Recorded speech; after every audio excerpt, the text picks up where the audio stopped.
Good evening friends. आज के इस लेक्चर में हम डिस्कस करेंगे डायगोनल मैट्रिक्स के बारे में। तो डायगोनल मैट्रिक्स के लिए सबसे पहले हम क्या करेंगे, एक एग्ज़ाम्पल लेंगे और एग्ज़ाम्पल को सबसे पहले हम लिख कर उसके बाद हम इसको समझेंगे। अगर कोई मैट्रिक्स ए है, ये मैट्रिक्स है एक 3 0 0 0 5 0 0 0 9, ये एक मैट्रिक्स है। तो डायगोनल मैट्रिक्स के लिए क्या होना चाहिए, ये जो हमारा मेन डायगोनल है उसका जो एलिमेंट है वो नॉन ज़ीरो होना चाहिए, और उसके अलावा जितने ऑफ डायगोनल है ये सारे हमारे ऑफ डायगोनल एलिमेंट हैं। तो ये ऑफ डायगोनल एलिमेंट सारे ज़ीरो होने चाहिए, ये डायगोनल मैट्रिक्स की कंडीशन है। क्लियर है। डायगोनल मैट्रिक्स में क्या है कि जो मेन डायगोनल है उसके एलिमेंट नॉन ज़ीरो होने चाहिए, उसके अलावा ऑफ डायगोनल के सारे एलिमेंट ज़ीरो होने चाहिए। क्लियर है। तो इसको हम सबसे पहले यहाँ पे लिख लेते हैं, square matrix, square matrix in which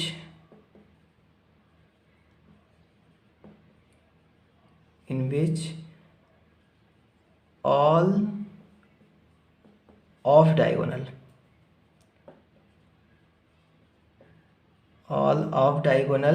elements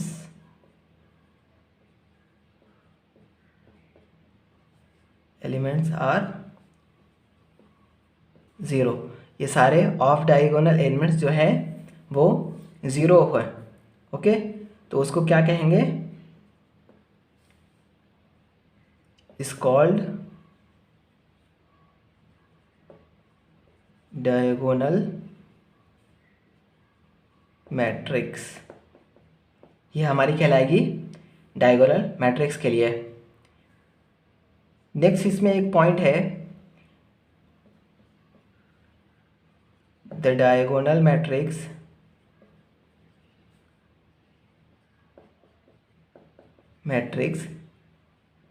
may or may not be zero, may not be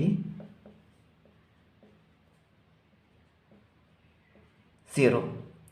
okay, मतलब इसका क्या है, A I J equal to zero if I not equal to J. जब ये I not equal to J है तब A I J zero होना चाहिए। I not equal to J का मतलब क्या हुआ, ये एलिमेंट्स जैसे कि यहाँ पे A11 होता है, A12 होता है। A12 का क्या मतलब है, A12 आई की वैल्यू 1 और ये हमारी जे की वैल्यू 2। तो ये हमारा क्या है, नॉट इक्वल टू, एक दूसरे के इक्वल नहीं है, मतलब आई नॉट इक्वल टू जे है। तो इस कंडीशन में ये वाली वैल्यू ज़ीरो होनी चाहिए। तो ये वाली वैल्यू ज़ीरो है, यहाँ पे भी ये वैल्यू ज़ीरो है, यहाँ पे भी ये वैल्यू ज़ीरो है। अच्छा, ये वाली एलिमेंट्स देखते हैं, यहाँ पे क्या आता है, A11 आता है, A11। तो A11 A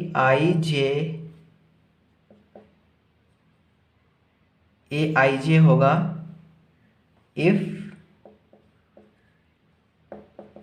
I equal to जे। अगर आई इक्वल टू जे है तो वहाँ पे ए आई जे वैल्यू होगी। जैसे कि यहाँ पे है आई इक्वल टू जे है, आई की जगह भी 1 है और जे की जगह भी 1 है, तो ये क्या है, A11 है। तो यहाँ पे ये वैल्यू हमें मिल जाएगी। तो बेसिकली यहाँ पे अगर डायरेक्ट अगर देखें तो अगर मेन डायगोनल नॉन ज़ीरो है, उसके अलावा ऑफ डायगोनल सारे ज़ीरो हैं, तो वो डायगोनल मैट्रिक्स होगी। और इसके अलावा ये भी है कि डायगोनल मैट्रिक्स में और may not be zero.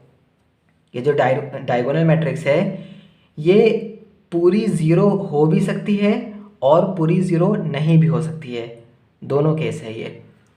Okay, अब क्या है कि अब यहाँ पे हम कुछ प्रॉपर्टीज़ के बारे में, डायगोनल मैट्रिक्स की प्रॉपर्टीज़ के बारे में हम डिस्कस करेंगे।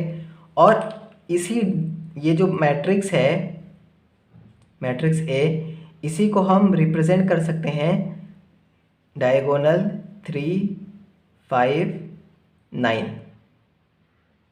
इसको डायगोनल मैट्रिक्स को इस तरीके से भी हम रिप्रेजेंट कर सकते हैं। अब हम क्या करेंगे, प्रॉपर्टीज़ डिस्कस करेंगे।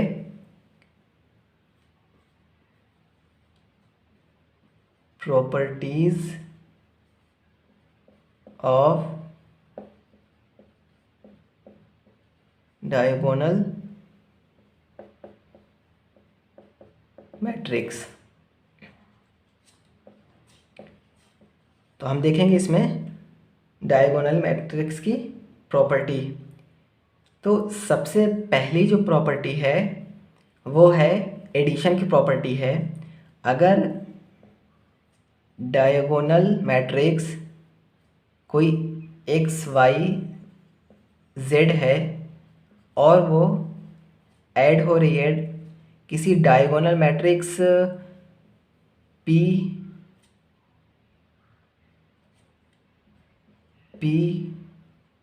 क्यू आर, इससे ये दोनों आपस में डायगोनल मैट्रिक्स ऐड हो रहे हैं, तो जो इसका कॉम्बिनेशन जो आएगा, फाइनली रिजल्ट आएगा, वो क्या आएगा, डायगोनल मैट्रिक्स।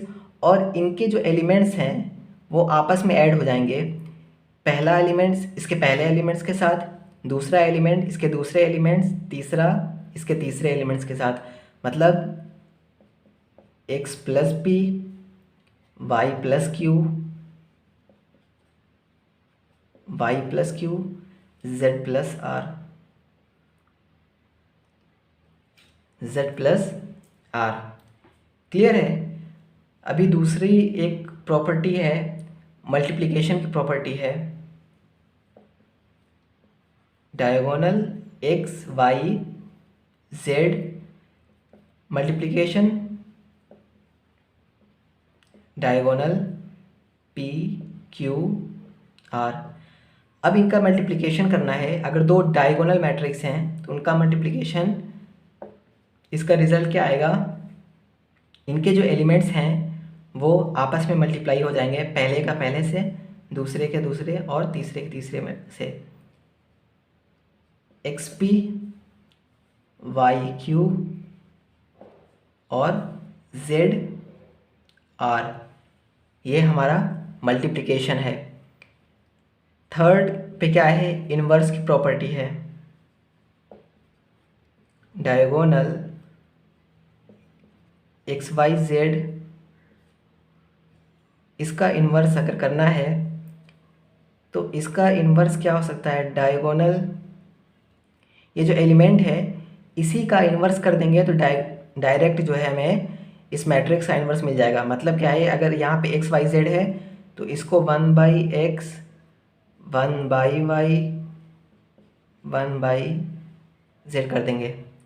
ठीक है, जैसे ये हमारे पास डायगोनल मैट्रिक्स थी, अभी इसी का इन्वर्स निकालना होता तो डायरेक्ट जो इसके एलिमेंट्स है 3, 5, 9 है तो इसको 1/3 1/5 1/9 इस तरीके से हम डायरेक्ट लिख देते हैं।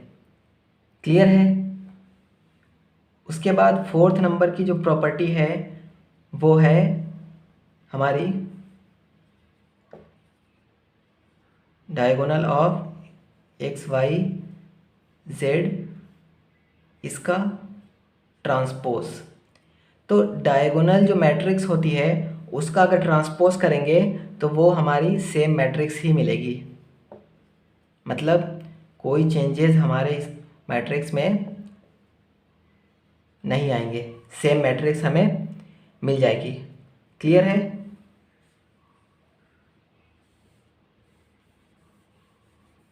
अभी एक अभी दो प्रॉपर्टीज़ और हैं, अभी उसको हम यहाँ पे ऊपर डिस्कस कर लेते हैं।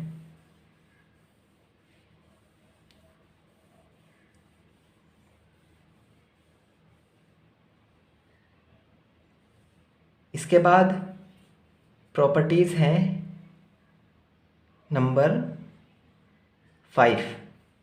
ओके,